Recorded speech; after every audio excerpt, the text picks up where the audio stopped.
Well, hey there, guys. Today we're going to talk about Nafta. Nafta is another part of our videos that we're going to have this week. Nafta is called the North American Free Trade Agreement.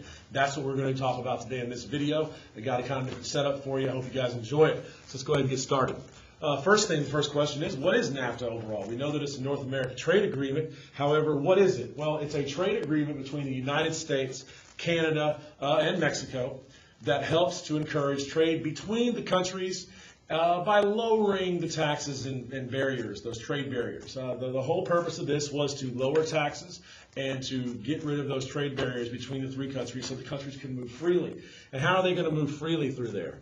Well, first of all, let's talk about what the purpose of this. The purpose was to improve the standard of living through increased trade.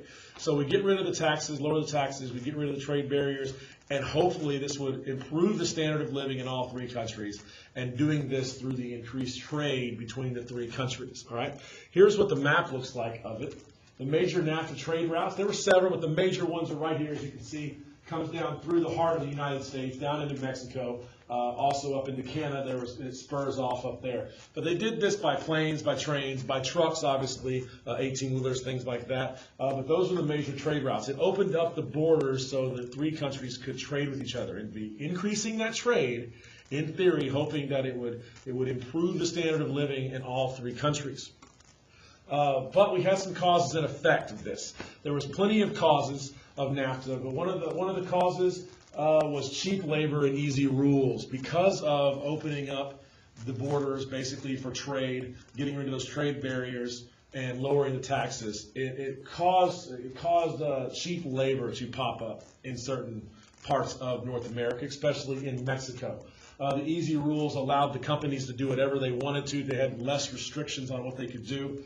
And the impact, the effect, the result of this was American companies started to move to Mexico. The reason they're moving to Mexico is because they're able to get away, the companies are able to get away with some of those tight rules that are in the United States about what companies could do to their employees, so especially wage-wise, and we'll talk about that.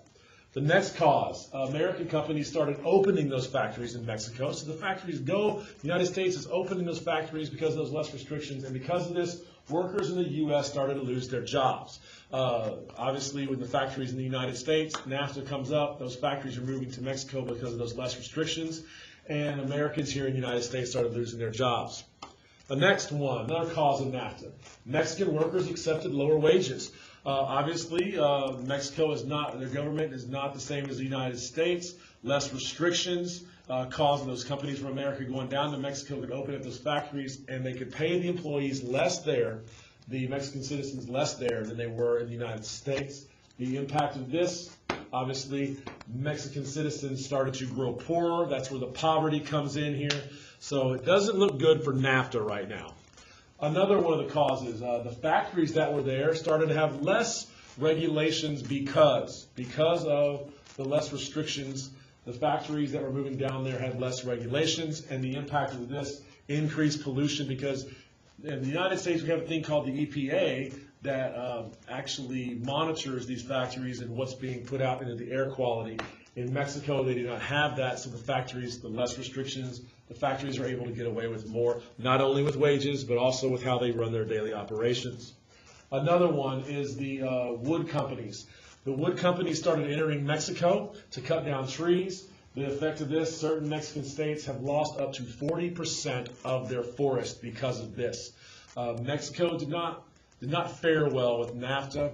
The North American Free Trade Agreement did not work out well for Mexico. It basically opened the borders for the United States to use Mexico as a place to have factories where less restrictions were put on them, paid their employees less, and then created a lot of pollution and poor conditions and poverty in Mexico.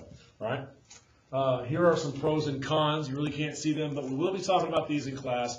This is what we're going to be spending the class working on, along with other things. I hope you guys enjoyed this video, and remember that the North American Free Trade Agreement was between Canada, the United States, and Mexico. The United States fares better, even though they're going to lose jobs to Mexico. A lot of the U.S. factories are going to move to Mexico and use that system for their benefit to pay their employees less and have less restrictions on their companies so they could do however they want with their operations, causing Mexican citizens to become poorer and more reliable on it, and those wages being down like that didn't happen to work out. So I just want you to know that the United States was a winner in NAFTA overall. Canada we didn't talk much about, it's kind of a push, but Mexico obviously the big loser in this. So I hope you guys enjoyed the video, and I'll see you guys in class.